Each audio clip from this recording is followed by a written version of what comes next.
Okey, Assalamualaikum. Pertama sekali saya nak ucapkan ribuan terima kasih kepada Perida kerana sudi menonton video pembintangan saya. Hari ini saya nak buat sedikit pembintangan tentang latihan industri saya sepanjang 4 bulan. And then first, nama saya Siti Aisyah binti Zaid daripada DIN 6. So, saya menjalankan latihan industri saya di Win-Win Consultancy.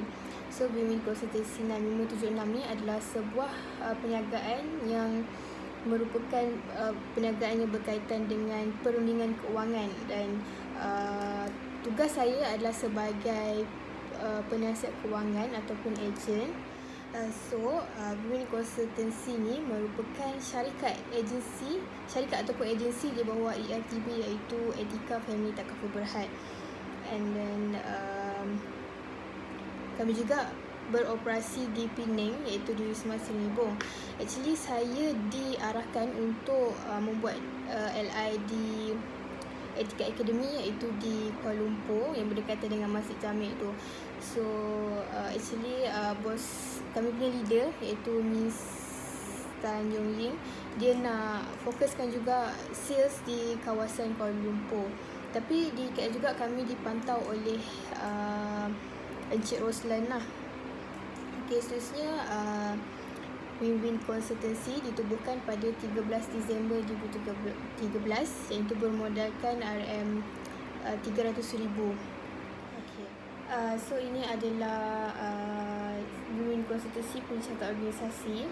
So yang atas sekali adalah CEO untuk Win-Win Consultancy, iaitu Mr. Vincent Yap. So Mr. Vincent ni merupakan bos kepada kami. So actually first time saya buat appointment saya dengan bos lah. And then seterusnya kami punya leader, iaitu Miss Tan Yong Ying. So dia merupakan leader kepada kami ataupun ketua. So dia banyak membantu dalam aspek jualan, dan dia juga yang paling banyak tolong saya, banyak bagi latihan, banyak buat roleplay dengan saya. And then seterusnya bawah leader adalah kami lah sebagai barisan penasihat kewangan. So total semua sekali ada dalam 8 orang. So actually ada beberapa orang yang juga bersama saya, iaitu internship yang masih berada dalam praktikal juga, iaitu ada 4 orang. Okey, yang seterusnya apa yang menarik pasal Win-Win Consultancy ni, sebenarnya Win-Win dikenali sebagai $1 Million Agency ataupun MDRT pada tahun 2018. So apa itu MDRT?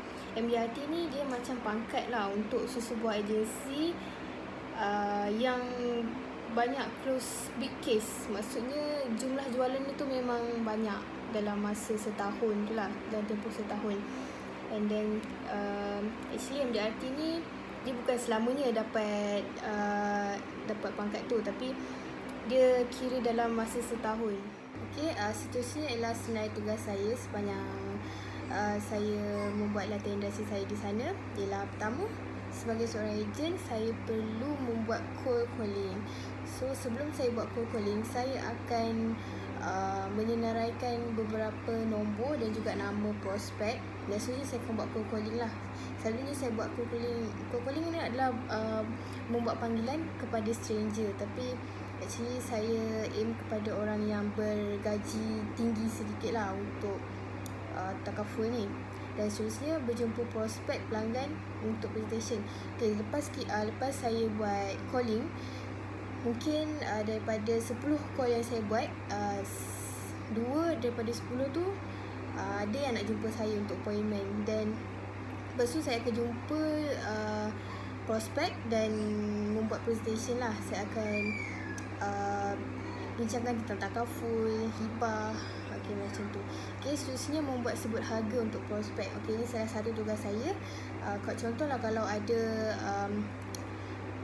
klien saya ataupun belum jadi klien lagi ataupun prospek, dia nak tanya harga, maksudnya berapa setiap bulan berapa yang perlu bayar, ataupun lepas di join berapa pempasan yang dia akan dapat. So daripada situ saya kena lakar, saya kena buat quotation lah untuk diorang. Okay, seterusnya projek di Win-Win Consultancy. So sepanjang saya menjalankan latihan industri saya di sini, saya juga ada buat beberapa projek. So ini adalah salah satunya, iaitu kami membuat lawatan dan sumbangan di Wisma Yatim Perempuan Pulau Pinang. So saya sertakan gambar sekali. So kami satu syarikat lah, di syarikat Win-Win sini. Maksudnya kami ni macam keluarga dan kami pergi sekali ke sana dan membuat sumbangan, dan kami juga ada buat macam kita orang borak-borak dengan anak-anak yatim kat sana. So selama beberapa bulan saya berada di agensi ni, mestilah ada macam banyak pengalaman dan juga cabaran yang saya lalui. So salah satunya adalah saya merupakan ejen. Seorang ejen mestilah kena kumpul banyak-banyak nombor kan, untuk kita buat calling and untuk buat appointment, paling penting sekali. So pertama, masalah yang saya hadapi ialah saya suka untuk mendapatkan nombor phone untuk prospek.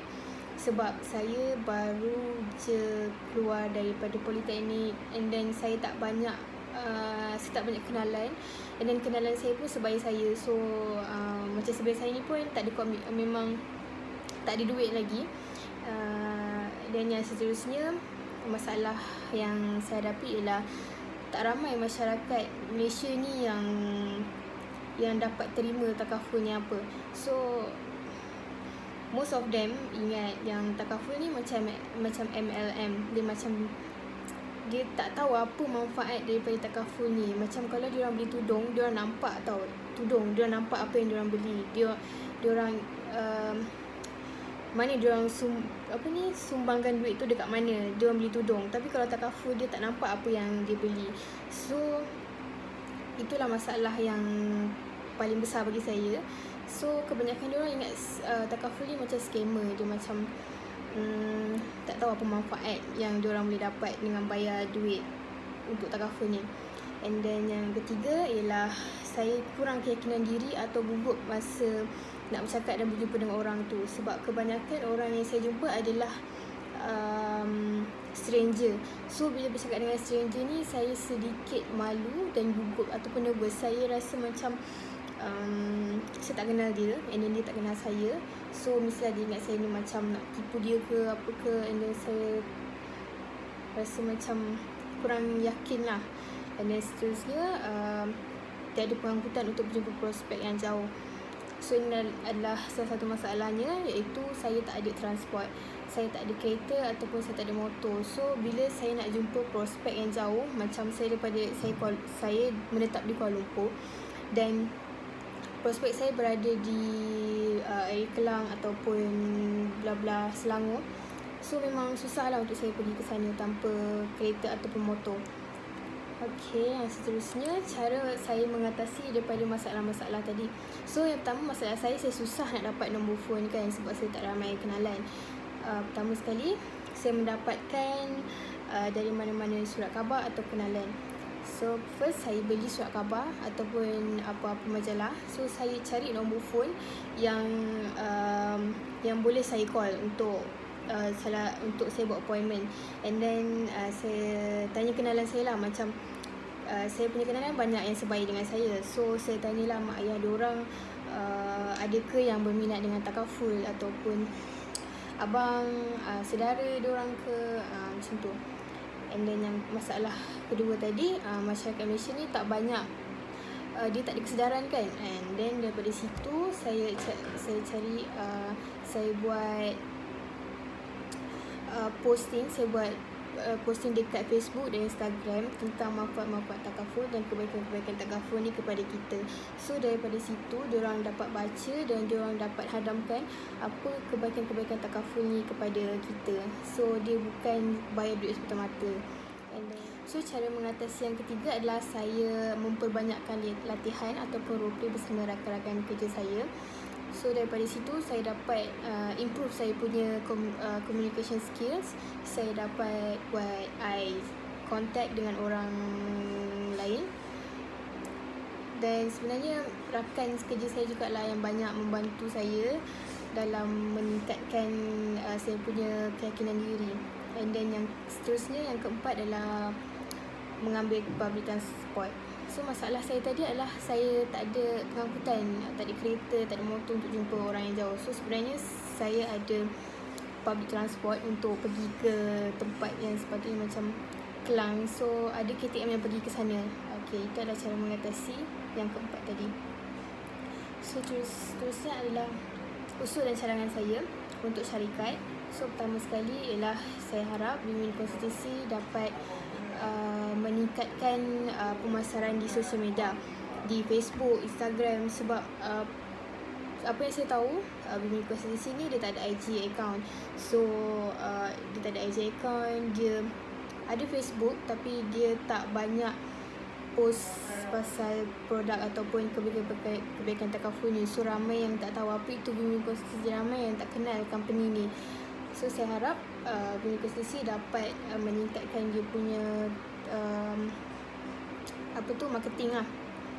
So seterusnya mengeluarkan flyers yang menarik. So ini adalah salah satu marketing strategi. Sebab apa yang saya tahu, Bimbingan Konstitusi ni dia tak keluarkan apa-apa flyers. So memang ramai yang tak tahu apa-apa produk. Sebab Bimbingan Konstitusi ni cuma bagi memang bergantung kepada pamphlet saja untuk ejen. Untuk ejen buat presentation kepada prospek. So prospek memang susah sikit lah nak faham sebab tak ada flyers kan. So macam memang pamphlet saja, dia macam tak menarik. Okay, khususnya membuat baju corporate atau menunjukkan identiti syarikat. So saya harap juga Bimbingan Konstitusi dapat buat baju yang cantik-cantik untuk menunjukkan identiti syarikat dia sendiri. So kalau macam ada meeting atau apa-apa, bolehlah pakai baju tu sama-sama dan tunjuk identiti syarikat tu sendiri. Okey, seterusnya untuk politeknik, cadangan saya ialah saya harap pihak politeknik dan juga pihak syarikat dapat bekerjasama supaya pihak politeknik sendiri dapat pantau dan tahu apa yang pelajar-pelajar dibuat.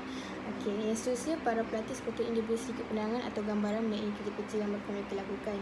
Okey, ini disebabkan pelajar politeknik ini merupakan student dan tiba-tiba dia dihantar untuk membuat pekerjaan. So dia macam culture shock sikit lah dekat situ. Mula dia jadi student, tiba-tiba dia kena buat kerja.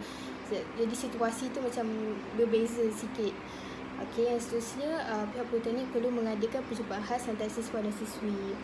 So sesi ni penting juga sebab kadang-kadang ada pelajar yang tertinggal. So dia tak tahu apa yang perlu dia buat, macam dia ketinggalan dekat situ. So memang susah sikit lah kan. Okay, itu sahaja daripada saya. Okay, terima kasih.